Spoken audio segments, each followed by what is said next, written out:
এ জমিন, এখনো এই জমিনের মধ্যে আমার এমন কিছু বান্দা বান্দি আছে, কখন কোন টাইমে জানি কোন মজলিসে আলেমের কথা শুই না দিলটা নরম করে, দিলটা নরম করে বৈশাই আমি আল্লাহর কাছে চোখের পানি ঝরায়, পিছনের জীবনের সব গুনার জন্য অনুতপ্ত হয়ে যায়।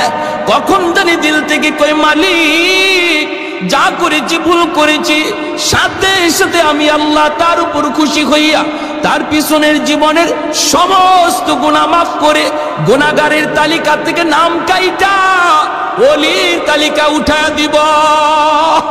আত্তাইবু মিনাদ যামবি কামাল্লা যামবালা। আল্লাহ নবী বলেন তওবাকারী তওবাকে আল্লাহ এমন ভাবে কবুল করে, আল্লাহর গোলাম আমলনামার ভিতরে আল্লাহ পাক কোনো গুনাহ রাখে না, কোনো গুনাহ আল্লাহ রাখে না। এমন কি শুধু তাই নয়, তওবাকারীর তওবার কারণে আল্লাহ পাক তার গুনাহগুলির নেকি দ্বারা পরিবর্তন করে দেয়, নেকি দ্বারা আল্লাহ বদলায় দেয়। তওবাকারী গুনাহ যদি পাহাড় পরিমাণ হয়, তওবার কারণে আল্লাহ পাক রব্বুল আলামিন পাহাড় পরিমাণ নেকি বানায় দেয়। গুনাহ সাগর পরিমাণ হয়, তওবার কারণে আল্লাহ পাক সাগর পরিমাণ গুনাহকে নেকি বানায় দেয়। ইল্লা মান তাবা ওয়া আমানা ওয়া আমিলা আমালান সালিহা ফাউলাইকা ইউবাদদিলুল্লাহু সাইয়্যাতিহিম হাসানাত। আল্লাহ পাক বলে যখনই তওবা করি ঈমান আনে নেক আমল করে, আমি আল্লাহ তার গুনাহকে নেকি দ্বারা বদলায় দিই। বলুন তো দেখি, আমরা যারা এখানে বসলাম, বসার আগে আমার নাম ছিল গুনাহগারের খাতায়, কিন্তু দিলি যদি তওবা করি, তওবা করতে এমপি সাহেবের হাত ধরা লাগে না, তওবা করতে চেয়ারম্যানের হাত ধরা লাগে না, তওবা করতে ইমাম সাহেবের হাত ধরতে হয় না, তওবা করতে জবান দিয়ে আওয়াজ করে গুনার কথা শোনাইতে হয় না। দিলে যদি একবার কও মালিক যা করেছি ভুল করেছি আর করবো না, এতটুকু কথা যদি যুবক তুমি বলতে পারো দিলে রে, কারণ একটু তাকায় দেখো, ডান দিকে তোমার খেলার সাথী কবরে শুয়ে রয়েছে, বাম দিকে তাকাইলে দেখবা লেখাপড়ার সাথী কবরে চলে গেছে, সামনের দিকে তাকাইলে দেখবা কত মায়ার মানুষ কবরে শুয়ে রয়েছে। আজ রাত তোমার জীবনের শেষ রাত কিনা কেউ জানে না, এই মাহফিল তোমার আমার জীবনের শেষ মাহফিল কিনা কেউ জানে না। কত যুবক ঘুমায় আর ঘুম থেকে উঠে না, কত বাবার সন্তানের কাছ থেকে বিদায় নিয়ে যায় আর সন্তানের কাছে ফিরে না।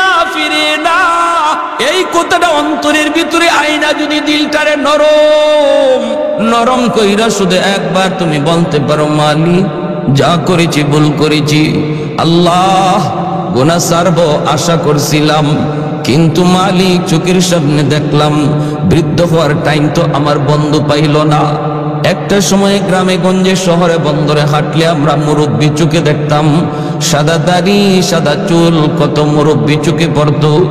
দিন যত যাচ্ছে মুরব্বী আর দেখা যায় না, কারণ হলো মানুষ মুরব্বী হওয়ার টাইম পায় না। যৌবনী কবরের ডাক চলে আসে, ঠিক কিনা জোরে কর। এই চিন্তা করে যদি তুমি আর আমি আল্লাহর কাছে কান্না করি আর হৃদয় দিয়া দিল দিয়া বলি, রব্বুল আলামিন দিলের খবর জানে না জানে না, মুহূর্তের ভিতরে আল্লাহ পাক বসার আগে আমার নাম ছিল গুনাহগারের খাতায়, দিলে তওবার নিয়ত করা মাত্রই আল্লাহ উঠায় দিবে ওলির খাতায়।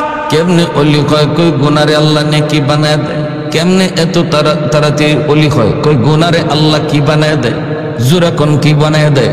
গুনারে আল্লাহ নেকি বানায় দেয়, নেকি। এজন্য এই যুবক একটু হতাশ হওয়ার কিছুই নাই, সিদ্দিকে আকবর রাদিয়াল্লাহু তাআলা আনহু এই আয়াতের উপরে দলিল পেশ করে হযরত ওমর ফারুক রাদিয়াল্লাহু তাআলা আনহুকে বলেছিলেন, ভাই ওমর, তোমার জীবনের নেকি মনে হয় আমি আবু বকরের চেয়ে অনেক বেশি। হযরত ওমর ফারুক রাদিয়াল্লাহু তাআলা আনহু বলেন, দলিল কি? দলিল, আপনি হলেন উম্মতের ভিতরে শ্রেষ্ঠ, আমার জীবনের নেকি আপনার চেয়ে বেশি হয় কেমনে? সিদ্দিক আকবর বলেন, আল্লাহর কোরআনের আয়াত। কোন আয়াত? কয় ইল্লা মান তাবা ওয়া আমানা ওয়া আমিলা আমালান সালিহা ফাউলাইকা ইউবাদদিলুল্লাহু সাইয়্যাতিহিম হাসানাত। আল্লাহ পাক রব্বুল আলামিন তওবার খাতিরে আল্লাহ পিছনের গুনাহকে আল্লাহ নেকি দিয়া বদলা দেয়। এরে উমর, এই যদি আল্লাহর কথা হয় তাহলে তো তুমি উমরের পিছনের গুনাহ আমি আবু বকরের চেয়ে অনেক বেশি। ইসলাম গ্রহণ করার আগে তোমার দ্বারা গুনাহ বেশি হয়েছে, কিন্তু ইসলাম গ্রহণ করার পর তওবার খাতিরে আল্লাহ পাক ওই পিছনের গুনাহগুলির যদি নেকি বানায় দেয় তাহলে তো নেকিও বেশি হয়ে গেল। এই হিসাবে আমি বলতেছি তোমার জীবনের নেকি আমি আবু বকরের চেয়ে অনেক বেশি। এই কথা বলতে হযরত ওমর বলতেছেন, ভাই আবু বকর, যদি বিষয়টা এমন হয় তাহলে চলো আমরা জীবনের নেকি বদলা বদলি করে ফেলি। আমি ওমর তোমাকে আমার জীবনের সব নেকি দিয়া দিব গো, বিনিময়ে তুমি আমাকে শুধু তোমার জীবনের এক রাতের নেকি দিবা।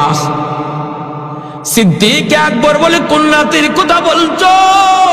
হযরত ওমর বলে, সেই রাত হলো আমার মায়ার নবীর সাথে হিজরতের রাত, যেই রাতের জন্য তুমি 40টা রাত ঘুমাও নাই রে আবু বকর। দরজার কিনারায় কান লাগায় আমার নবীর ডাকের অপেক্ষায় ছিলা, কখন আমার নবী এসে ডাক দেন। 40টা রাত সারা রাত দরজার পাশে দাঁড়ায় আমার নবীর ডাকের অপেক্ষায় ছিলা। অবশেষে সেই রাত তোমার কাছে আসলো, আমার মায়ার নবীকে নিয়ে তুমি রওনা দিয়েছো সেই গারে সুর, এত বড় উঁচু পাহাড়ের উপরে সেই গর্ত, সেই গুহা। এই গুহায় ওঠার সময় আমার নবীরে তুমি নিজের কান্দে লইছো। এত উঁচু পাহাড় বায়া বায়া উঠা কত কষ্ট, একজন উঠাই কত কষ্ট, সেখানে তুমি আমার নবীকে পাহাড় বায়া উঠতে কষ্ট দেও নাই, বরং নিজের পিঠের মধ্যে আমার রসুলকে তুইলা তুমি নিজে পাহাড় বায়া বায়া উপরে উঠছ। গুহার কিনারায় যায় নবীর ঢুকতে দেও নাই, তুমি বলেছো মায়ার নবী গো আপনি গুহার মুখে দাঁড়ান, আমি ভিতরটা দেখে আসি নিরাপদ কিনা, যদি কোনো জীব জানোয়ার থাকে আমি আবু বকরের ক্ষতি হয়ে যাক গো নবী, আমার যদি জানও চলে যায় উম্মতের এত ক্ষতি হবে না, কিন্তু যদি আপনার কোনো ক্ষতি হয় উম্মত সেই ক্ষতিপূরণ দিতে পারবে না। ওগো নবী আপনি গুহার মুখে দাঁড়ান, আমার মায়ার নবীরে তুমি গুহার মুখে দাঁড় করাইয়া নিজে গুহার ভিতরে যায় ঢুকছো, ঢুইকা পাগড়ির কাপড় সিরা সবগুলি গর্তের মুখ তুমি বন্ধ করেছ, একটা গর্তের মুখ বন্ধ করার মতো কাপড় ছিল না, নিজের পা দিয়ে সেই গুহার মুখ তুমি আটকায় রাখছো। তুমি ভালো করে জানো এই গুহার এই গর্তের মধ্যে সাপ থাকতে পারে, এরপরও পা দিয়ে আটকায় রাখছো, কামড় দিলে তোমাকে দেখ, এরপরও যেন আমার নবীর কোনো ক্ষতি না হয়। সেই গর্তের মধ্যেই ছিল বিষাক্ত সাপ, ওই গুহার ভিতরে ঢুইকা তোমার ঘুমের প্রয়োজন ছিল বেশি, 40টা রাত তুমি ঘুমাও নাই, ঘুমের প্রয়োজন ছিল তোমার বেশি, সেখানে নিজে না ঘুমাইয়া আমার মায়ার নবীর তুমি নিজের উরুতে ঘুম পাড়াইছো, আমার নবীর তুমি ঘুম পাড়াইছো, নবী তোমার উরুতে নিশ্চিন্তে ঘুমাইতেছেন। এই গুহা থেকে এই গর্ত থেকে সাপে তোমার কামড় দিল, বিষাক্ত সাপের যন্ত্রণায় তুমি অস্থির, কিন্তু নড়াচড়া তুমি করো না, বডি নড়াচড়া করো না, কারণ বডি যদি নড়াচড়া করো আমার মায়ার নবীর ঘুম ভেঙে যাবে, আর নবীর ঘুম ভাঙলে কষ্ট হবে। এজন্য বিষাক্ত সাপের যন্ত্রণা দাঁতে কিরিমিরি খায় তুমি হজম করেছিলা। ও ভাই আবু বকর, আমাকে শুধু ওই এক রাতের নেকি তুমি দিয়ে দাও, বিনিময়ে আমি ওমর তোমাকে জীবনের নেকি দিয়া দিব। একটু জোরে কইলে খুশি হইম এখন সুবহানাল্লাহ। सिद्दीक तेरा नाम से इस्लाम रहेगा, सिद्दीक तेरा नाम से इस्लाम रहेगा, दुनिया की सदाकत में तेरा नाम रहेगा, दुनिया की सदाकत में तेरा नाम रहेगा।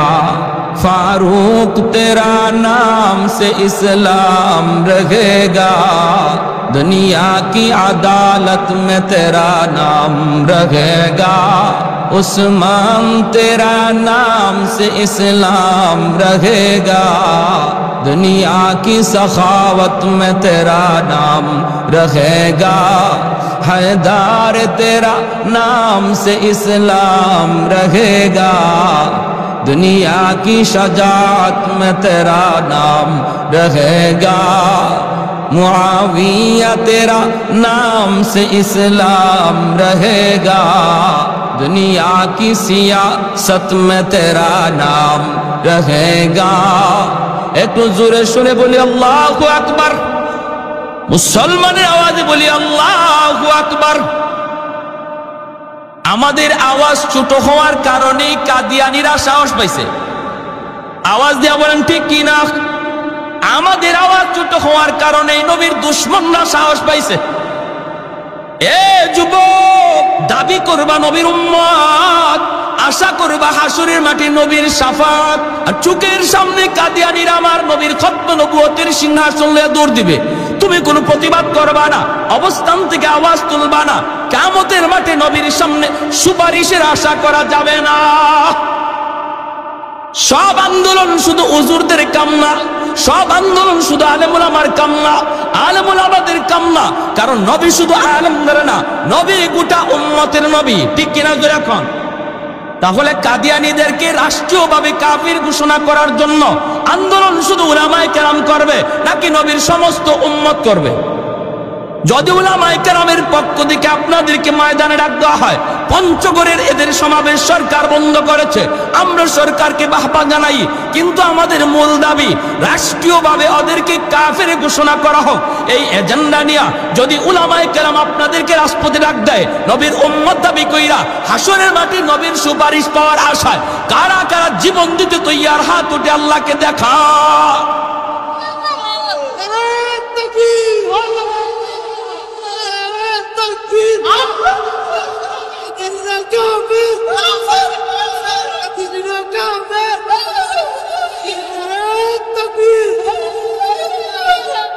সংসদে আইন চাননি আপনারা? হ্যাঁ, সংসদে আইন চাই, কাদিয়ানীরা কাফের, এটা আমরা সংসদে আইন চাই। কারা কারা একটু হাত উঠে দেখান তো। আল্লাহ তুমি কবুল করো। পাকিস্তানের জমিনে এই আইন পাশ করার জন্য 10,000 নবীর আশিক শহীদ হয়েছিল। পাকিস্তানে রাষ্ট্রীয়ভাবে এই আইন পাশ হয়েছে, কিন্তু এর পিছনে 10,000 নবীর আশিকের তরতাজা প্রাণ ছিল। 10,000। আমি তো মনে করি বাংলাদেশে নবীর আশিক শুধু 10,000 না, লাগে যদি 10 লাখ জীবন দিতে হয় তবুও নবীর জন্য প্রস্তুত, ঠিক কিনা যেরকম? এই বাংলাদেশের মানুষ দেখেছে বাংলাদেশে কি পরিমাণ নবীর আশিক আছে, এটা দেখেছে বাংলাদেশের মানুষ। স্কুল কলেজ ভার্সিটি থেকে কিভাবে ছাত্ররা নবীর জন্য রাজপথে নেমে এসেছিল, এরা পৃথিবীর মানুষ দেখেছে। আওয়াজ দিয়া বলেন ঠিক কিনা? আরে হাজিরিন, এজন্য সজাগ থাকা চাই। উলামায়ে কেরাম কখনো আপনাদেরকে রাজপথে ডাক দিবে এমপি হওয়ার জন্য না, চেয়ারম্যান হওয়ার জন্য না। যদি আপনাদেরকে রাজপথে ডাক দেয়, মনে করবেন এটা গোটা উম্মার স্বার্থে, আমার ঈমান বাঁচানোর জন্য। এটা আমার আন্দোলন, এটা আমার ডাক। যে যে অবস্থানে আছেন, জানি না কে কোথায় কোন অবস্থানে আছেন, আপনি যদি কোনো দল করে থাকেন, দলের নেতাকে বলেন আমার দল বড় নয়, নেতাও বড় নয়, আমার সবচেয়ে বড় আমার নবী, ঠিক কিনা যেরকম? আমরা সবাই কথা বলি আল্লাহ আমার মরণ যেন ইমানের হালে হয়। কেউ কি কথা কয় আল্লাহ আমার মরণ যেন দলের উপরে হয়? হ্যাঁ, কেউ কথা বলে? সবাই বলে আল্লাহ মরণ যেন ইমানের হালে। তাহলে দল বড় না ইমান বড়? নেতা বড় না আমার নবী বড়? নবী বড়। অতএব আমার নেতাকে আমি চাপ দিব, নেতাকে চাপ সৃষ্টি করব, আইন পাশ করেন, আইন পাশ করেন। আমার নবী শেষ নবী, নবীর পরে নবী নাই, ঠিক কিনা? এদেশে হিন্দু বসবাস করে, বৌদ্ধ বসবাস করে, খ্রিস্টান বসবাস করে, কোনো বাধা নাই আমাদের। ইসলাম বাধা দেয় না, কাদিয়ানীদের ব্যাপারে আমাদের শক্ত অবস্থান। কারণ কি? কারণ কাদিয়ানীরা নিজেদেরকে মুসলমান পরিচয় দেয়, আর এই মুসলমান পরিচয় দেওয়ার কারণে সহজ সরল মুসলমান ভাই বোন তাদের এই ধোঁকার মধ্যে পইরা ওই তাদের দলে ঢুকিয়া কাফের হইতেছে, অথচ নিজে জানে না। ঠিক না জোরে কর? কারণ ওরা নিজেদেরকে মুসলমান পরিচয় দিচ্ছে। আহমদিয়া মুসলিম জামাত, এই মুসলিম শব্দটা লাগানোর কারণে আমাদের অবজেকশন। তোমরা হিন্দু বৌদ্ধ খ্রিস্টানের মতো ভিন্ন এক ধর্ম নিয়ে বসবাস করো, কোনো বাধা নাই আমাদের। হিন্দুরা বসবাস করে, আমার নবী মদিনার রাষ্ট্রনায়ক ছিলেন, মদিনাতে বিভিন্ন ধর্মের মানুষ ছিল, আল্লাহ নবী তাদের নিরাপত্তা দিয়েছেন, ধর্মীয় স্বাধীনতা দিয়েছেন, গির্জার পাহারাদারি করেছেন সাহাবায়ে কেরাম। ইসলাম আমাদেরকে এই মানবতা শিখায়। কিন্তু তুমি আমার পরিচয় দিয়ে আমার আরেক ভাইরে ধোঁকায় ফেলাইবা, এটা আমরা বরদাস্ত করব না। ঠিক কিনা ভাই? জোরে বলে। আমার ভাইরা, হযরত ওমর ফারুক রাদিয়াল্লাহু তাআলা আনহু বললেন, ভাই আবু বকর, আমি ওমর আমার জীবনের সব নেকি তোমাকে দিয়ে দিব, শুধু আমাকে এক রাতের নেকি দাও। কোন রাত? কয় হিজরতের রাত, যেই রাতে আমার নবীর সঙ্গে তুমি ছিলা। সিদ্দিক আকবর তখন বলেন, ভাই ওমর, এই রাতে আমার কি পরিমাণ নেকি হয়েছে এটা আমি আবু বকর নিজেও জানি না। বদলা বদলি করবো তো আগে নিজে বুঝতে হবে কি পরিমাণ নেকি হয়েছে। চলো আল্লাহর নবীর কাছ থেকে একটু জেনে আসি। দুজন আল্লাহর নবীর কাছে চলে আসলেন। আয়েশা আল্লাহর নবীর কাছে বলতেছেন, নবী গো, ওগো নবীজি, আমরা দুইজন জীবনের নেকি বদলা বদলি করতে চাই। আল্লাহর নবী বলেন, কিসের বদলা বদলি? বলে ওমর বলতেছে তার জীবনের সব নেকি আমাকে দিয়ে দিবে, বিনিময়ে আমার জীবনের এক রাতের নেকি চায়। আল্লাহ নবী বলে, আবু বকর, সেটা কোন রাতের কথা বলছো? সিদ্দিক আকবর বলে, নবী গো, সেই রাত হলো আপনার সাথে হিজরতের রাত। এই কথা শুনতেই মায়ার নবী, দয়ার নবী বলেন, আবু বকর, জীবনের নেকি বদলা বদলি করবা কি করবা না আমি নবী তা জানি না রে। আমি কোনো সিদ্ধান্ত দেব না, কারণ দুজন আমার নবীর বড় মায়ার।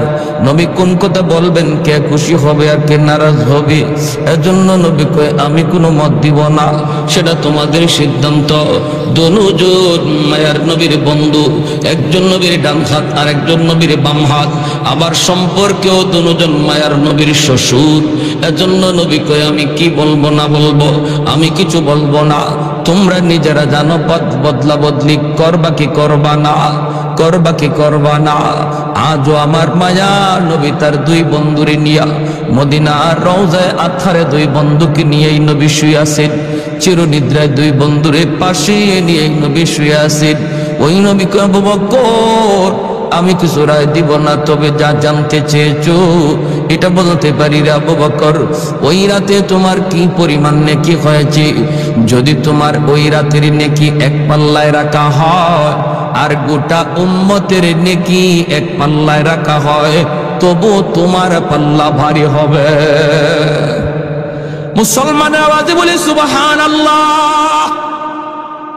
এজন্য বলি যুবক, আল্লাহ পাক রব্বুল আলামিন কয়, আমার কোন বান্দা কখন কোন জায়গায় বইসা জানি দিলে দিলে তওবা করে, তওবা করার সাথে সাথে আল্লাহ পাক কয় আমি তার পিছনের জীবনের সব গুনাহ শুধু মাফ করি তা না, তার গুনাহগুলিরও নেকি দ্বারা বদলায় দেই, নেকি দ্বারা বদলায় দেই। অতএব আমার বান্দা কখন কোন অবস্থায় আমারে খুশি করে ফেলে, এ জমিন তোমরা আমার বান্দা বান্দির ব্যাপারে নাক গলাবা না। এই সাগর ও মহাসাগর আমার বান্দা বান্দির ব্যাপারে নাক গলাবা না। এটা আমার বিষয় আর আমার বান্দা বান্দির বিষয়। চারটা শ্রেণী এখনো জমিনের মধ্যে আছে। লাউলা মাশাইখ রুক্কা ওয়াশ শাবাবু খুশা ওয়াল আতফালু রুদ্দা ওয়াল আনআম রুদ্দা লাজআলতুস সামাআ হাদিদা ওয়াল আরদা খাফসাফা ওয়াত তুরাবা রামাদা ওয়ামা আনজালতু মিনাস সামাই কাতরা ওয়ামা আনবাততু মিনাল আরদি নাবাতা বাল আনজালতু আলাইকুমুল আযাবা সাব্বা। আল্লাহ পাক বলেন, এখনো জমিনের মধ্যে আমার কিছু বান্দা বান্দি আছে, বৃদ্ধ হয়ে গেছে, চুল দাড়ি সাদা হয়ে গেছে, কোমরে তার ব্যথা, হাঁটুতে তার ব্যথা, জয়েন্টে জয়েন্টে তার ব্যথা, ঘর থেকে বের হতে তার কষ্ট হয়, এরপরও কষ্ট করে আমি আল্লাহর ঘর মসজিদে হাজির হয়, সেজদা দিতে কষ্ট হয়। কষ্ট করে আমি আল্লাহকে সেজদা দেয়, আমার ওই বৃদ্ধ বান্দা বান্দির সেজদার দিকে তাকাইলে এই জমিনের প্রতি আমি আল্লাহর মায়া লেগে যায়। আল্লাহ বলে 2 নম্বর হলো ওয়াশাবাবু খুশা। এখনো জমিনের মধ্যে এমন কিছু যুবক রয়েছে যেই যুবক যৌবনের পাগলামি করে না রে। যৌবনে তারে মসজিদে পাওয়া যায়, যৌবনে তারে রোজা রাখতে দেখা যায়, যৌবনে তার মাথায় টুপি পাওয়া যায়, যৌবনে তার মুখে দাড়ি দেখা যায়, যৌবনে বাপ মার সেবা করতে দেখা যায়, যৌবনে মুরব্বীদেরকে শ্রদ্ধা করতে পাওয়া যায়, যৌবনে সে বন্ধুদের সাথে গুনার কাজে যায় না। সুযোগ ছিল তার গুনাহ করার, এরপরও আমি আল্লাহর ভয় করে না।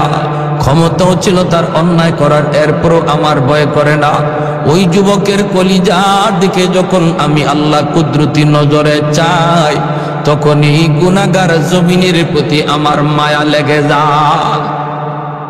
এই যুবকগুলি যৌবনে আল্লাহর ওলির খাতায় নাম লিখায়, যুবক যৌবনে আল্লাহর ওলির খাতায় নাম লিখায়। নবী বলেন লা ওয়ারাকাল কাফি, লা ওয়ারাকাল কাফি। যে মানুষটার সুযোগ ছিল গুনাহ করার, সুযোগ ছিল তার অন্যায় করার, এরপর আল্লাহর ভয় করে না, আল্লাহর নবী বলেন সেই হলো তোমাদের ভিতরে সবচেয়ে বড় পরহেজগার। বৃদ্ধ মানুষ বয়স হওয়ার কারণে অনেক গুনাহ এমনি করতে পারে না, গায়ে তার শক্তি নেই, কিন্তু যুবকের পুরাপুরি শক্তি আছে, এরপরও সে আল্লাহর ভয় করে না।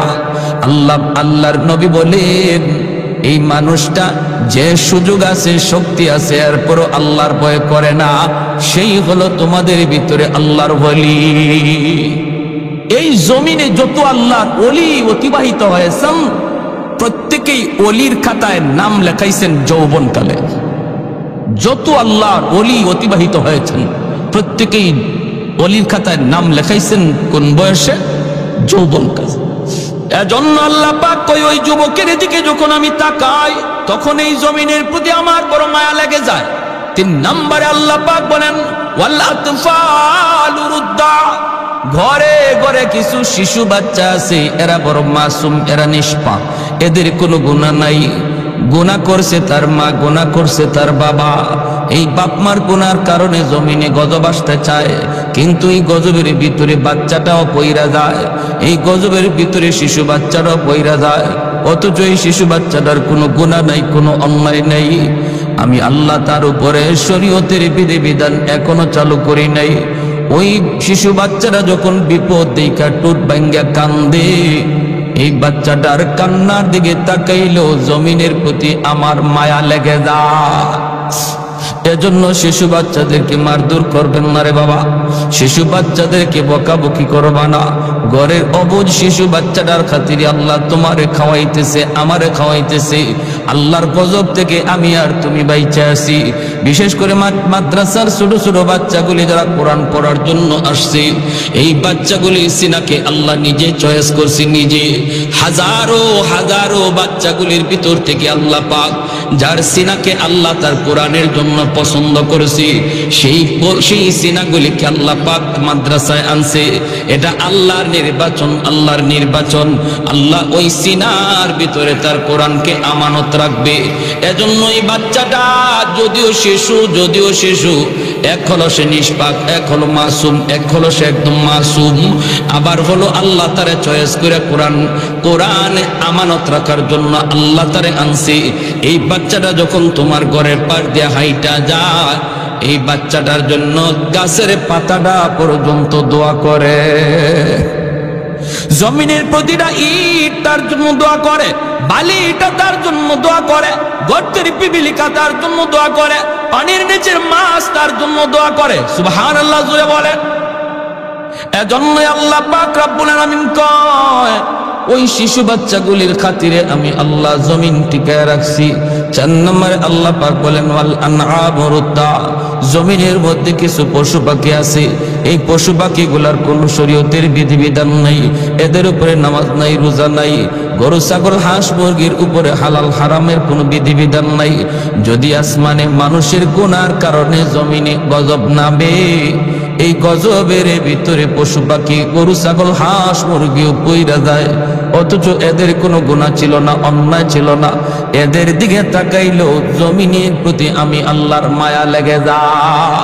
আল্লাহ বলেন যদি এই 4 শ্রেণী জমিনে না থাকতো, লাজাআলতুস সামাআ হাদিদা, আসমানকে আমি আল্লাহ লোহা বানায় দিতাম, ওয়াল আরদা খাফসাফা ওয়াত তুরাবা রামাদা, জমিনকে আমি আল্লাহ তামা বানায় দিতাম, ওয়ামা আনজালতু মিনাস সামা'i কাতরা, এক ফোঁটা রহমতের বৃষ্টি আমি জমিনে দিতাম না, জমিন থেকে একটা ফসল উঠতে দিতাম না, ওয়ামা আমবাতু মিনাল আরদি নাবাতা বাল আনজালতু আলাইকুমুল আযাবা সাব্বা। আল্লাহ বলে পর শুধু জমিনে গজব আর গজব নামতো। এ আল্লাহর গোলাম, আল্লাহর গোলাম, এইবার একটু তুমি আর আমি চিন্তা করে দেখো রে, মাদ্রাসা আছে বিদায় কোনো যুবকের কলিজায় আল্লাহর ভয়, মাদ্রাসা আছে বিদায় কোনো মুরব্বী বাবাজিরা আল্লাহর কদমে সাজদা দেয়, মাদ্রাসা আছে বিদায় কোনো ওয়াজ মাহফিলের আয়োজন হয়। আওয়াজ দেয়া বলেন ঠিক কি না? আর একটু জোরে বলেন ঠিক কি না? আরো জোরে বলেন ঠিক কি না? ওয়াজ মাহফিল কইলে লাভ কি? কই ওয়াজ মাহফিলের দ্বারা যাই হইতেছে ফায়দা থেকে খালি না। যদি ওয়াজ মাহফিল না হইতো মানুষ মানুষের কল্লা কাটতো, এখন তো জমির আইল কাটে। ওয়াজ মাহফিল না হইলে মানুষ মানুষের কল্লা কাটতো জমি বাদ দিয়ে, ঠিক না? যেই পরিমাণে গুনার আয়োজন হয়, যেই পরিমাণে গুনার আওয়াজ হয়, এই পরিমাণে কোরআনের আওয়াজ হয় না। আওয়াজ দিয়ে বলেন ঠিক কি না? আজকের যুবকগুলো যদি কোরআনের মাহফিল মুখী না হইতো তাহলে ওরা যাত্রার আয়োজন করত। যুবকগুলি যদি কোরআনের মাহফিল মুখী না হইতো তাহলে ওরা গানের আয়োজন করত। তাহলে যুবকগুলিরে কোরআনের মাহফিল মুখী কইরা রাখছে। মুরব্বীরা তাদেরকে পরামর্শ দেওয়া দরকার, পরামর্শ দেওয়া দরকার। এই মাদ্রাসা আছে বিদায় আল্লাহ পাক রব্বুল আলামিন এখনো তোমারে আমারে বাঁচায় রাখছি। মাদ্রাসা যদি কেউ নষ্ট করে দিতে চায়, কেউ যদি বলে মাদ্রাসার প্রয়োজন নাই, মাদ্রাসা দরকার নাই, মাদ্রাসা বন্ধ করে দাও, সে যেন তার নিজের পায়ে নিজে কুড়াল মারলো। যে মাদ্রাসা বন্ধ করতে চাইবো আল্লাহ তার জীবন বন্ধ করে দিব। কারণ মাদ্রাসার উসিলায় আল্লাহ তারে খাওয়াইতেছে, তারে পালতেছে। মাদ্রাসা থাকবে না, আল্লাহ তারও পালবে না, খাওয়াবে না। যতজন এই বাংলাদেশে মাদ্রাসার বিরুদ্ধে কথা বলছে, উলামায়ে কেরামের বিরুদ্ধে কথা বলছে, একজনও জাগাতে নাই। কথা কর না, মাদ্রাসার বিরুদ্ধে যারাই বলছে একজনও কি নাই, জাগাতে নাই। ফ্যানও পড়ে আর কোথাও পড়ে না, হের মাথাত পড়ে, আর কোনো জায়গা পায় না।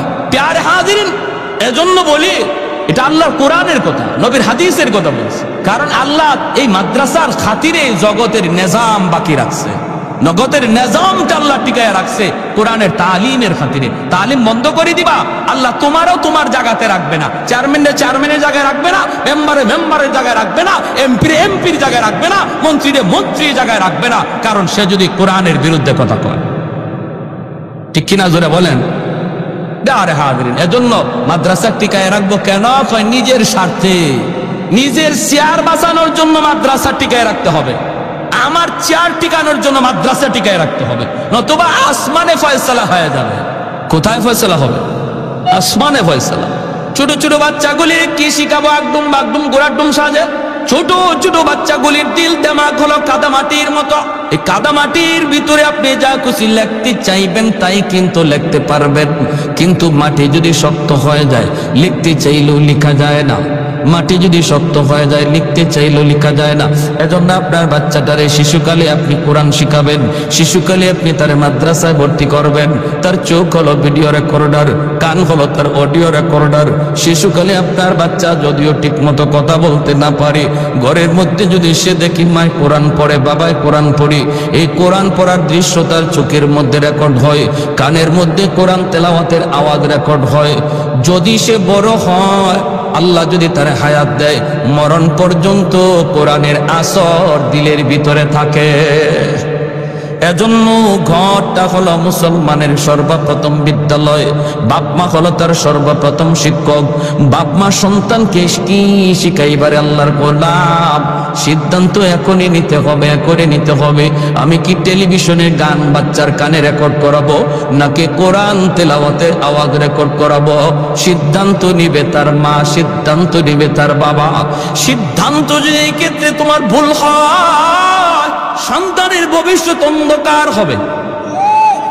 যদি তোমার সন্তানের ভবিষ্যৎ অন্ধকার হয়, আল্লাহকে না চিনে, রসুলকে না চিনে, নাস্তিকদের দলে যায়, কিয়ামতের ময়দানে এই সন্তান বাবাকে আল্লাহর দরবারে আসামি বানাবে, মাকে আল্লাহর দরবারে আসামি বানাবে। রব্বানা আতিহিম দিফাইন মিনাল আযাব ওয়ালআনহুম লানান কাবীরা। আল্লাহ আমার মাকে ডাকো, আমার বাবাকে ডাকো। আমি শিশু ছিলাম আল্লাহ, আমি বুঝতাম না গো কোন পড়া পড়লে পরে আখিরাত চিনা যায়, কোন পড়া পড়লে পরে তোমাকে পাওয়া যায়, কোন পড়া পড়লে পরে মানুষের মতো মানুষ হওয়া যায়। আল্লাহ হালাল হারামের জীবন আমার বাপ মা আমারে শিখায় নেই, আমার বাপ মা আমাকে ওই পরিবেশে বড় করে নেই। আজ যদি আমি জাহান্নামে যাই, আমার বাপ মারে ডাবল শাস্তি দেও, ডাবল। এইভাবে সন্তান আল্লাহর দরবারে মামলা দিবে। বহু সন্তানের মামলায় বাপ মা আসামির কাঠ গড়ায় দাঁড়ায় থাকবে। এজন্য রে যুবক, আমি বলি না সন্তানকে ডাক্তার বানাইও না, ইঞ্জিনিয়ার বানাইও না। আমি বলি তারে ডাক্তার বানাইতে চাও বানাও, ইঞ্জিনিয়ার বানাইতে চাও তুমি বানাও, কিন্তু সবার আগে মুসলমানি শিখাও। আর মুসলমানি শিখাইতে হলে মাদ্রাসায় মিনিমাম 5 বছর পড়াইতে হবে, মিনিমাম 5টা বছর নুরানি মাদ্রাসায় পড়াইলে সন্তান মুসলমানি শিখবে। শুধু মক্তবে 1 ঘন্টা পইরা মুসলমানি শিক্ষা হয় না, তারে তো কোরআনই সহি শুদ্ধ কইরা হুজুরে 1 ঘন্টায় পড়াইতে পারে না। শিশু বাচ্চাদেরকে মারামারি, কিলাকিলি, ঘুষাঘুষি, বিচার আচার এগুলা সামলাইতে তো হুজুরের 1 ঘন্টা চলে যায়, ঠিক না? মুসলমানের সন্তানের লেখাপড়া যেন মাদ্রাসা থেকে হয়, এই চিন্তা করেই উলামায়ে কেরাম সমস্ত মাদ্রাসাগুলোতে নুরানি বিভাগের মধ্যে স্কুলের সমমানের অঙ্ক ইংরেজি রাখছেন। স্কুলের সমমানের অঙ্ক ইংরেজি রাখছেন শুধু আপনাদের কথা চিন্তা করে। যারা আপনারা সন্তানকে ডাক্তার ইঞ্জিনিয়ার বানাইতে চান, আমরা বাধা দেই না, কিন্তু মনে রাখবেন ডাক্তার পরিচয় তার বড় পরিচয় নয়, ইঞ্জিনিয়ার পরিচয় তার বড় পরিচয় নয়। আমার সন্তানের সবচেয়ে বড় পরিচয় সে মুসলমানের সন্তান। এজন্য সবার আগে মুসলমানই শিখাইতে হবে। 5 বছর নুরানি মাদ্রাসায় পড়া, স্কুলে সমমানের অঙ্ক ইংরেজি শিখুক, এরপরে তারে আপনি হাই স্কুলে দিতে চান, কোনো বাধা নাই, অনায়াসে হাই স্কুলে ভর্তি হইতে পারবে। অঙ্ক ইংরেজিতে কোনো অসুবিধা হবে না, কারণ মাদ্রাসায় ওই সমমানের অঙ্ক ইংরেজি রাখা হয়েছে, ঠিক না? এ যুবক, এজন্য দিলটা নরম করে কথাগুলি শোনো। আজ নয় কাল আমি বাবা হব, অথবা আমি বাবা হয়েছি। আল্লাহর আদালতে সন্তানের মামলা থেকে যদি বাবা বাঁচতে চাও, তাহলে সন্তানকে শিশুকালে দিন শিখাও, শিশুকালে তারে আল্লাহর পরিচয় শিখাও, শিশুকালে তারে আখিরাত শোনাও। এই সন্তান যদি 5 বছর মাদ্রাসায় পড়া হাই স্কুলে যায়, বেনামাজি হবে না। ইউনিভার্সিটিতে গেলেও সে বেনামাজি হবে না। নাস্তিকদের ভিড়ে যাইও সে কোনোদিন নাস্তিক হবে না রে।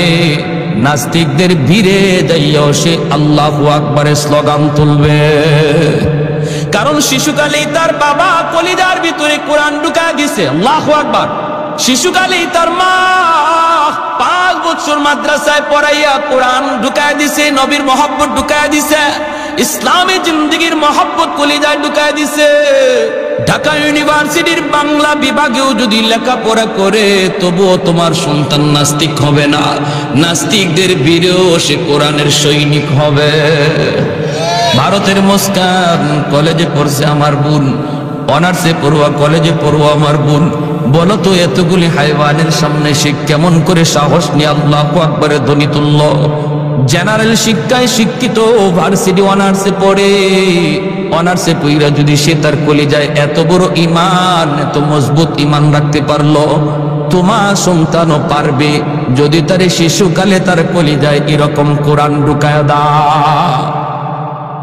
ধন্য ওই বাবা ওই মা, ধন্য ওই বাবা ওই মা। ডাক্তার হলো আদর্শ ডাক্তার হবে, ডাকাত হবে না। ইঞ্জিনিয়ার হলো আদর্শ মানুষ হবে, অমানুষ হবে না। রডের জায়গায় রডই দিবে, বাঁশ দিবে না। রডের জায়গায় রডই দিবে, বাঁশ দিবে না। আর সিজার করা রোগীরে নর্মাল ডেলিভারি কেসের রুগীরে সিজার করতে বলবে না। নর্মাল ডেলিভারি কেস ডাক্তার ভালো করে জানে, এরপরে কয় না সিজার করতে হবে, নইলে বাচ্চাও মরবে মাও মরবে। মাত্র 30,000 টাকার লোক একজন সুস্থ মহিলাকে জীবনের জন্য অসুস্থ বানায় দিল। এই ডাক্তারকে ডাক্তার বলবেন না ডাকাত বলবেন? আপনারা কোন কি বলবেন?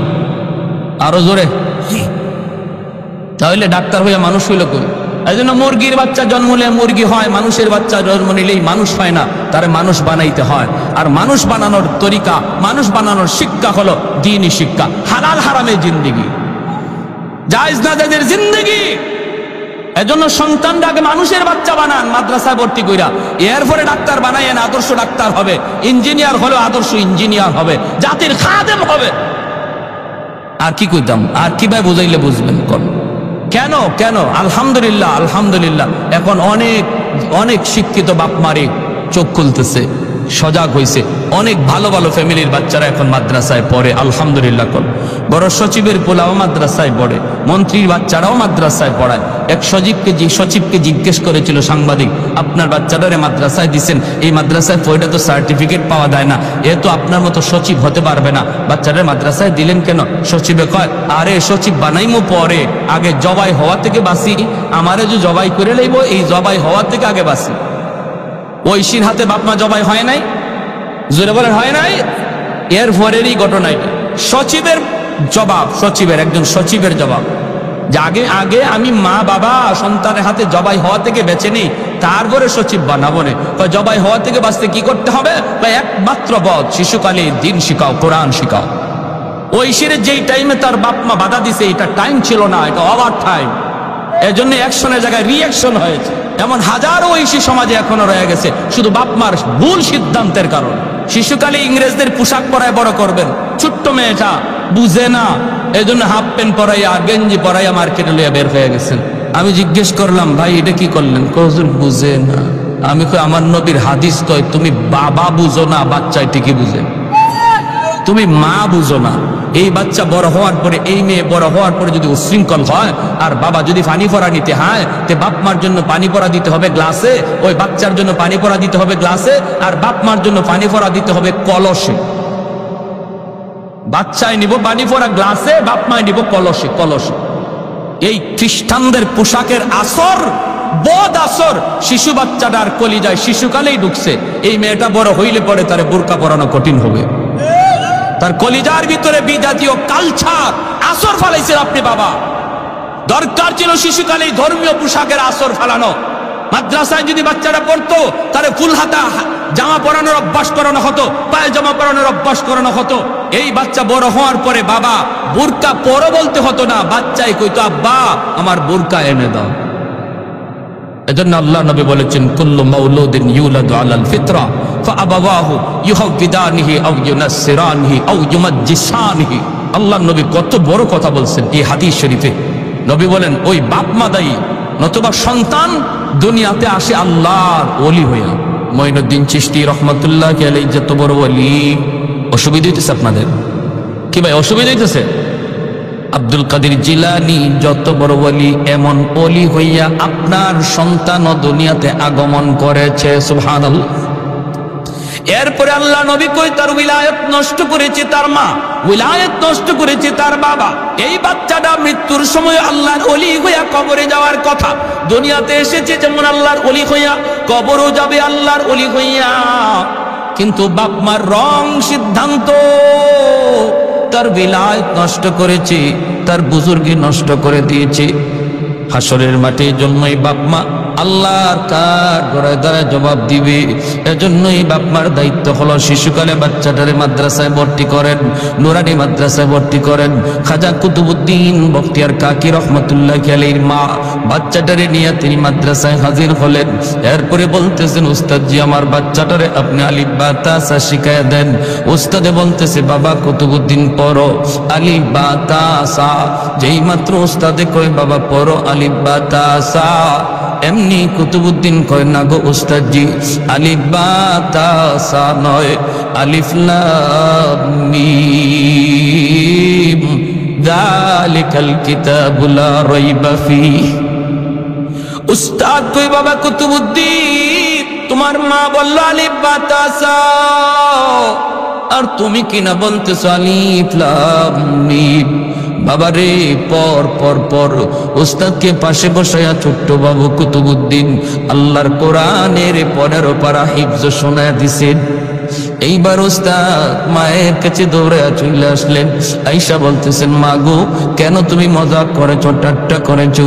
তোমার ছেলে তো কোরআনের 15 পারার হাফিজ, আর তুমি কিনা আমাকে যা বলছো আলিফ বা তা সা শিখাবো। এই কথা বলতেই মা পর্দার আড়াল থেকে চোখের পানি সাইরা আল্লাহর শুকরিয়া আদায় করে কই, উস্তাদ জি, খোদার কসম আমি মা নিজেও জানি না আমার কুতুবুদ্দিন কেমন করে 15 পারা হাফিজ হইছে। তবে আমি যতদূর জানি, আমার সন্তান পেটে আসার পর থেকে আমি কোনো বেহুদা কথা বলতাম না, কোরআন তিলাওয়াত করতাম। আমার কুতুবুদ্দিন যখন আমার দুধ পান করত, তখনও আমি কোরআন তেলাওয়াত করতাম গো।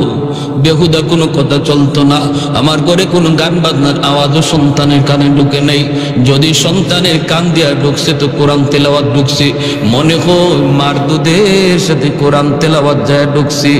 এ যুবক, বলো না আজকে কেন আমাদের গোড়ায়, আজকে আমাদের সন্তানগুলি কেন বেলাইনে বেফতে চলে গেছে? আমাদের গোড়া গন্ডগোল লাগে রয়েছে, গোড়া গন্ডগোল। আজকে মা সন্তানকে দুধ পান করায়, ইন্ডিয়ান চ্যানেলের নাটক দেখে, গান দেখে। যদি দুধের সাথে কোরআন তেলাওয়াত যায় ঢুকে, দুধের সাথে গান শুনলে গানও ঢুকতে পারেনি না, পারে না। মা সন্তান পেটে নিয়ে যদি বেশি বেশি মিষ্টি খায়, সন্তান মিষ্টি প্রিয় হয়। মা সন্তান পেটে নিয়ে যদি বেশি বেশি টক খায়, সন্তান টক প্রিয় হয়। মা পেটে সন্তান নিয়ে যদি মা বেশি বেশি কোরআন তেলাওয়াত করে, সন্তান হাফেজে কোরআন হয়। পেটে সন্তান নিয়ে যদি মা বেশি বেশি গান শুনে, সন্তান বড় হয়ে গানের মাস্টার হয়। পেটে সন্তান নিয়ে যদি মা পর্দার ভিতরে চলে, সন্তান বড় হয়ে মেধাবী হয়, মেধাবী হয়। আর পেটে সন্তান নিয়ে মা যদি বেপর্দায় চলে, তাহলে এই সন্তান বড় হইয়া এরকম ভাবে প্রতিবন্ধী হয়। লক্ষ লক্ষ টাকা সন্তানের তলে খরচ করলেও তার জেহেন খুলবে না, যদি পেটে সন্তান নিয়ে মা বেপরদায় চলে।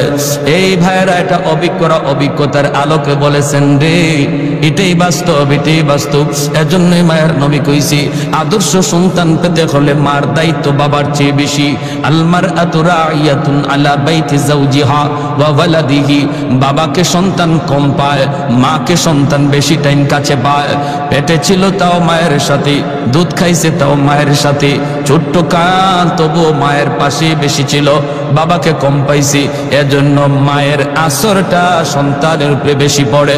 মা যদি নেককার হয়, সন্তানের উপরে নেক কাজের আসর বেশি পড়ে। মা যদি গুনাহগার হয়, বদকার হয়, বদের আসরটাও সন্তানের উপরে বেশি পড়ে। এজন্য আমার মা, এই এলাকার মায়েরা শোনো, যদি আল্লাহ ওয়ালা জন্ম দিতে চাও, আল্লাহ তো তোমাদের গর্বটাকে ওলি আল্লাহদের মা বানায় রাখছে। আব্দুল কাদের জিলানী তোমার মতো মায়ের গর্ব থেকেই জন্ম নিছে। মঈনুদ্দিন চিশতি তোমার মতো মায়ের গর্ব থেকেই জন্ম নিছে। ভাইরা, নবী আসার দরজা বন্ধ, ওলি আল্লাহ আসার দরজা বন্ধ না। উজানি পিসাব আবার উনার মতো আরেকজন কারি ইব্রাহিম জন্ম নেওয়ার দরজা আল্লাহ বন্ধ করে নাই। মোহাম্মদুল্লাহ হাফিজি রাহিমাহুল্লাহর মতো আরেক মোহাম্মদুল্লাহ জন্ম নেওয়ার দরজা আল্লাহ বন্ধ করে নাই। আহমদ শফির মতো আরেকজন আল্লাহর ওলি জন্ম নেওয়ার দরজা আল্লাহ বন্ধ করে নাই। নবীর দরজা বন্ধ, ওলির দরজা বন্ধ না। তাদের মার মতো একজন মা তুমি হয়ে যাও, এখনো আল্লাহ ওলি আল্লাহ জন্ম দিবে। ঠিক কিনা জোরে কন? আর আমরাও যারা আছি, আমরাও সন্তানদের বিয়ে করানোর সময়, ছেলেটারে বিয়ে করানোর সময় টাকা পয়সা সম্পদ গোষ্ঠী আর রং দেখার আগে দিনদারিটা বেশি দেখবো। কি দেখবো? দিনদারিটা বেশি দেখবো। কারণ এই মায়ের উপরে একটা জেনারেশন নির্ভর করে, পরবর্তী জেনারেশন নির্ভর করে একজন মার উপরে। এজন্য একজন দিনদার মা তালাশ আগে করব। মা যদি দিনদার হয়, নবীর হাদিস বলে সন্তান মার আসরটা বেশি পায়। আল্লাহ আমাদের সবাইকে এই অল্প কথাগুলো বুঝারা এবং আমল করার তৌফিক দান করুন। বিশেষ করে এই এলাকার ঘরে ঘরে আল্লাহ পাক কোরআনের হাফেজ আলেমে দ্বীন আল্লাহ কবুল করুন। মোহাম্মদুল্লাহ হাফিজজির মতো আপনাদের এলাকার কৃতি সন্তান ছিলেন, সারা জগৎ বিখ্যাত একজন আল্লাহর ওলি ছিলেন। এমন আরেক মোহাম্মদুল্লাহ হাফিজজি এই জমিন থেকে আল্লাহ তৈরি করুন। কুতুবউদ্দিন বখতিয়ার কাকি রহমতুল্লাহ আলাইহির মা বাচ্চাটারে নিয়ে তিনি মাদ্রাসায় হাজির হলেন। এরপরে বলতেছেন, উস্তাদজি আমার বাচ্চাটারে আপনি আলিফ বা তা সা শিখায়া দেন। উস্তাদে বলতেছে, বাবা কুতুবউদ্দিন পড়ো আলিফ বা তা সা। যেই মাত্র উস্তাদে কয় বাবা পড়ো আলিফ বা তা সা, এমনি কুতুবউদ্দিন কয় না গো উস্তাদজি, আলিফ বা তা সা নয়, আলিফ লাম মিম যালিকাল কিতাবু লা রাইবা ফীহ। উস্তাদ কই বাবা কুতুবউদ্দিন তোমার মা বলল আলিফ বা তা সা, আর তুমি কিনা বলতেছ আলিফ লাম মিম। বাবা রে পর পর পর। উস্তাদকে পাশে বসায়া ছোট্ট বাবু কুতুবউদ্দিন আল্লাহর কোরআনের 15 পারা হিফজ শোনায়া দিছেন। এইবার উস্তাদ মায়ের কাছে দৌড়ে চলে আসলেন। আয়েশা বলতেছেন, মা গো কেন তুমি মজাক করেছো, ঠাট্টা করেছো? তোমার ছেলে তো কোরআনের 15 পারার হাফিজ, আর তুমি কিনা আমাকে যা বলছো আলিফ বা তা সা শিখাবো। এই কথা বলতেই মা পর্দার আড়াল থেকে চোখের পানি সাইরা আল্লাহর শুকরিয়া আদায় করে কই, উস্তাদজি খোদার কসম আমি মা নিজেও জানি না আমার কুতুবউদ্দিন কেমন করে 15 পারা হাফিজ হইছে। তবে আমি যতদূর জানি আমার সন্তান পেটে আসার পর থেকে আমি কোনো বেহুদা কথা বলতাম না, কোরআন তিলাওয়াত করতাম। আমার কুতুবউদ্দিন যখন আমার দুধ পান করত তখনও আমি কোরআন তেলাওয়াত করতাম গো, বেহুদা কোনো কথা চলতো না। আমার ঘরে কোনো গান বাজনার আওয়াজও সন্তানের কানে ঢুকে নেই। যদি সন্তানের কান দিয়া ঢুকছে তো কোরআন তেলাওয়াত ঢুকছে, মনে হয় মার দুধের সাথে কোরআন তেলাওয়াত যায় ঢুকছে। এ যুবক বলো না আজকে কেন আমাদের গোড়ায়, আজকে আমাদের সন্তানগুলি কেন বেলাইনে বেপথে চলে গেছে? আমাদের গোড়া গন্ডগোল লাগে রয়েছে, গোড়া গন্ডগোল। আজকে মা সন্তানকে দুধ পান করায়, ইন্ডিয়ান চ্যানেলের নাটক দেখে গান দেখি। যদি দুধের সাথে কোরআন তেলাওয়াত যায় ঢুকে, দুধের সাথে গান শুনলে গানও ঢুকতে পারেনি না পারে না। মা সন্তান পেটে নিয়ে যদি বেশি বেশি মিষ্টি খায় সন্তান মিষ্টি প্রিয় হয়। মা সন্তান পেটে নিয়ে যদি বেশি বেশি টক খায় সন্তান টক প্রিয় হয়। মা পেটে সন্তান নিয়ে যদি মা বেশি বেশি কোরআন তেলাওয়াত করে সন্তান হাফেজে কোরআন হয়। পেটে সন্তান নিয়ে যদি মা বেশি বেশি গান শুনে সন্তান বড় হয়ে গানের মাস্টার হয়। পেটে সন্তান নিয়ে যদি মা পর্দার ভিতরে চলে সন্তান বড় হয়ে মেধাবী হয়। আর পেটে সন্তান নিয়ে মা যদি বেপর্দায় চলে তাহলে এই সন্তান বড় হইয়া এরকম ভাবে প্রতিবন্ধী হয়। লক্ষ লক্ষ টাকা সন্তানের তলে খরচ করলো তার জেহেন খুলবে না যদি পেটে সন্তান নিয়ে মা বেপরদায় চলে। এই ভাইয়েরা এটা অভিজ্ঞতার আলোকে বলেছেন রে, এটাই বাস্তব, এটাই বাস্তব। এজন্যই মায়ের নবী কইছি আদর্শ সন্তান পেতে হলে মার দায়িত্ব বাবার চেয়ে বেশি। আলমার আতুরাইয়াতুন আলা বাইতি যাওজিহা ওয়া ওয়ালাদিহি। বাবাকে সন্তান কম পায়, মাকে সন্তান বেশি টাইম কাছে পায়।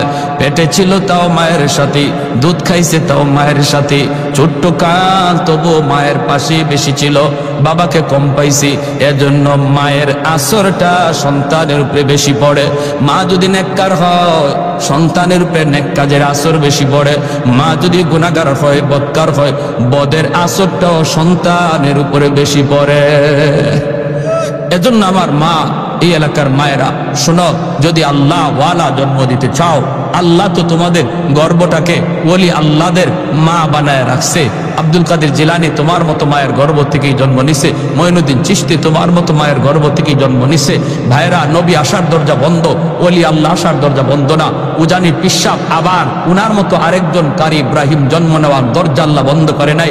মোহাম্মদুল্লাহ হাফিজি রাহিমাহুল্লাহর মতো আরেক মোহাম্মদুল্লাহ জন্ম নেওয়ার দরজা আল্লাহ বন্ধ করে নাই। আহমদ শফির মতো আরেকজন আল্লাহর ওলি জন্ম নেওয়ার দরজা আল্লাহ বন্ধ করে নাই। নবীর দরজা বন্ধ, ওলির দরজা বন্ধ না। তাদের মার মতো একজন মা তুমি হয়ে যাও, এখনো আল্লাহ ওলি আল্লাহ জন্ম দিবে। জমিন প্রতিনিয়ত আবদার করে তুরস্কের জমিন 5 তলা 10 তলা বিল্ডিং গুলি গিলে ফেলল। সিরিয়ার জমিন এরকম ভাবে 50,000-এর মতো মানুষ গিলে ফেললো। আল্লাহ পাক রব্বুল আলামিন বলেন হাদিসে কুদসি, আল্লাহর নিজের ভাষা, আল্লাহ বলেন শুধু তুরস্কের জমিন নয়, বাংলাদেশের জমিন পর্যন্ত এই আবদার করে, পাকিস্তানের জমিনও এই আবদার করে, প্রতিদিন এই আবদার করে, মালিক আর সহ্য হয় না, আসবিরু ইলা মাতা আসবিরু, আমি আর কত ধৈর্য ধরব, আমি গুনাহগারের পায়ের আওয়াজ আর কত শুনব। ওয়াল বাহরা ইয়াস্তাজিলু রাব্বাহু, আল্লাহ বলেন শুধু জমিন নয়, সাগর মহাসাগর গুলি আবদার করে, কক্সবাজার সমুদ্র সৈকত আল্লাহর কুদরত দেখার জন্য কতজন যায়, কিন্তু কত নাফরমান ওই সাগরের পারে যায় নাফরমানি করে। আওয়াজ দেয়া বলো ঠিক কি না? সাগর মহাসাগর প্রতিনিয়ত কল মালিক আমি সাগরের পানি আর কত নাফরমানি দেখব গো, আর কত আমি জালেমের জুলুম দেখব।